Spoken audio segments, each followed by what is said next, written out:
YouTube, the algorithm actually pulling in videos, right, that are personalized to the individual viewer.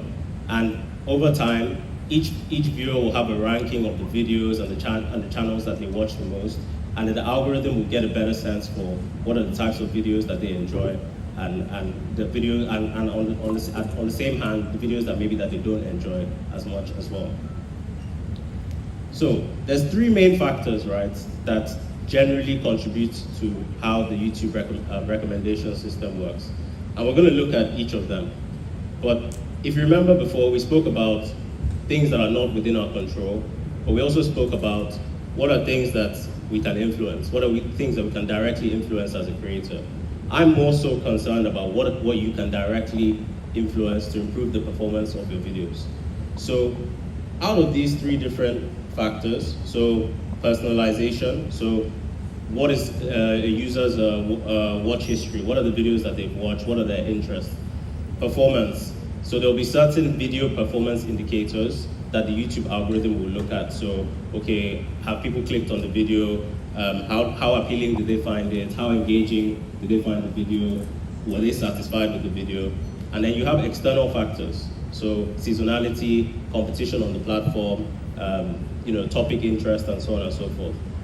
So out of these three major factors, which of these do you feel like you have the most control over or the most ability to directly influence as a creator?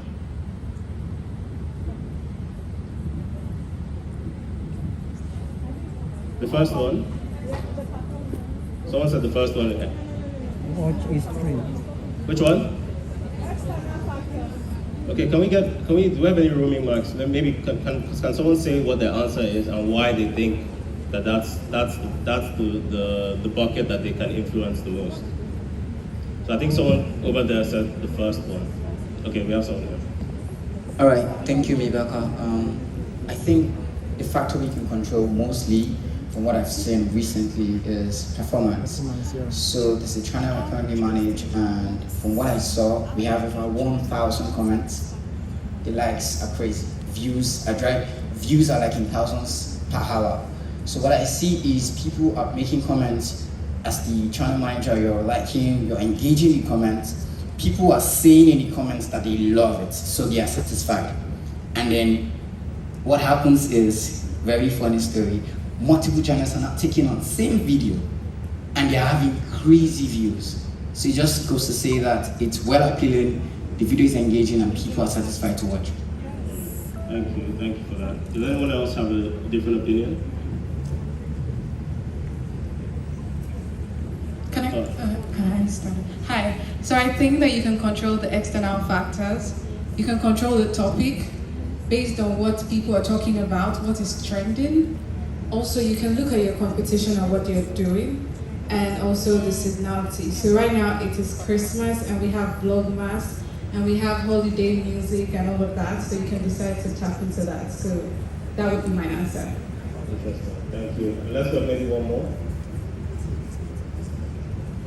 Okay, so for me, I feel it's the personalization of the watch history, because if you are able to find out what people are watching, like for my niche now, I'm in the fitness niche, so I know that most people don't just go online and say how to do a pull-up. They are probably going online to say how can I lose weight or how can I make a smoothie.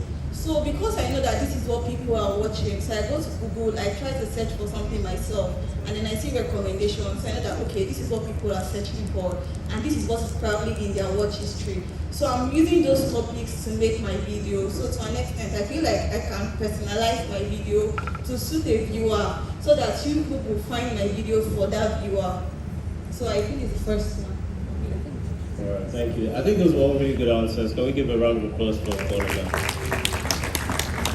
So really, my answer is that the one that you can most directly influence. So we heard a few examples of how your knowledge of some of these things. So I think someone mentioned maybe understanding what your competition is doing, understanding maybe the time of the year and how that. So having that knowledge, right, is good to understand how that can actually impact your videos. But the one that you have the most direct influence over is performance, right?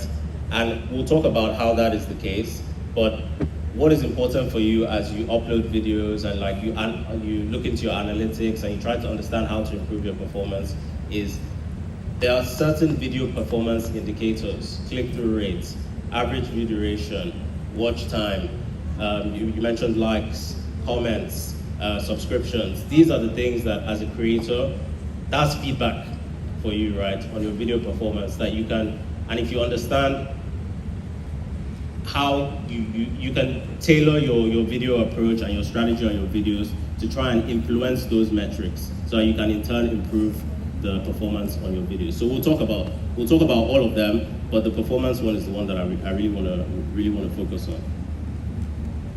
So how does YouTube personalize video recommendations, right? So like we mentioned before, we look at videos that they've watched in the past, but we don't want to just keep showing people the same videos over and over again. So we also want to show them novel videos and videos that they might not necessarily know that they like, but they might be interested in watching. So what the algorithm will do, it will look at, okay, what videos are actually often watched together. So we'll say, okay, watchers of video A also tend to watch video B, and so on and so forth. And then we also just try to understand, okay, how much of a channel or a particular topic do they tend to watch? So like we said before, everyone, I'm sure all of us here will have, we might not know it, but we'll have a ranking of channels that we tend to watch more regularly than not. So the algorithm will take that into consideration to then understand, okay, should I recommend more of this particular channel or more channels similar to this as well? So that's personalization. But it's important to remember that people's interests change over time, right? Especially as a creator, it's like what you're making now, your audience 10 years from now, even 5 years from now might look very different. So it's important to keep up with, okay, what are their interests? Keep getting feedback from them, and how are those interests evolving over time? So I don't know if we have any gaming fans in here, but this is just like an example of how trends can change over a 5-year period. So you can see how, I think it was maybe 2015, 2016, a lot of people were like searching for Minecraft on YouTube, and then you saw over time, like people then started to look at search for Roblox, and then in 2017, Fortnite just took off, right? No one was looking for Fortnite like 2-3 years before, right? And then people then started looking for Fortnite on YouTube. So from a gamer's point of view, their audiences, their interest was shifting over time. Using a personal example, I think in 2016, I was watching more like The Breakfast Club, which is like an American entertainment podcast show. That was probably like the biggest music show on YouTube at the time. But now I'm watching more. I'm watching Koti, I'm watching Tayo I Know, I'm watching Aka, and obviously maybe I'm a bit biased because I actually work with those creators, but I'm actually genuinely interested in that type of content, right? And so it's just important to understand, okay, as you're creating your YouTube strategy, understanding that people's interests will change over time. And so what does that mean? Keep experimenting, right? It's always a test, it's an iterative process. It's test and learn, test and learn, test and learn. Keep experimenting. I like to say actually for every 10 videos, maybe one should just be testing something different. So 10% of your videos, try something different, try a new format. Ask your audience for feedback. Use the community tab. Ask them, use pinned comments, ask them what they thought.